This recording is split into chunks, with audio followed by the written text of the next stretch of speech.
The Aga Agency for Habitat works with communities at the frontiers of climate change, especially in the high mountains, like here in Pakistan, in Gilgit-baltistan and Chitral.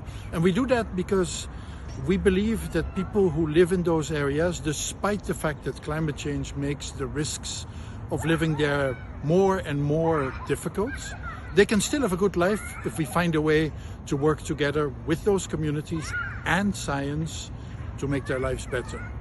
So one of the things we try to do is to raise awareness for this issue so that the communities and people who don't live in these areas understand what's going on, why this is important, and especially that it actually is possible to achieve good results in those areas, because people might believe that it is just too difficult, we shouldn't try.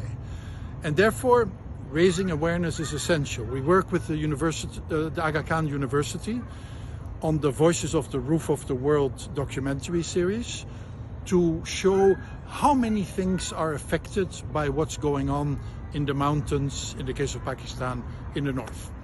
This year, together with the government of Gilgit-Baltistan, we're doing something very special with artists from the area.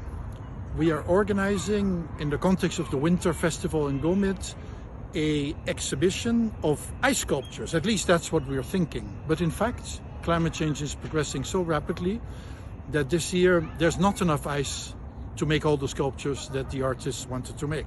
And therefore, it's become a mixed media exhibition, partly ice, partly other materials that can be found in the area, which underlines the challenge we're dealing with.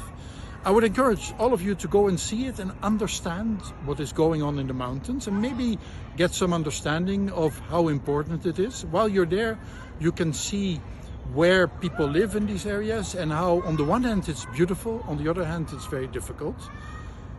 We, at the AKDN, will continue to work with these communities to make sure that despite climate change, they'll have a better life.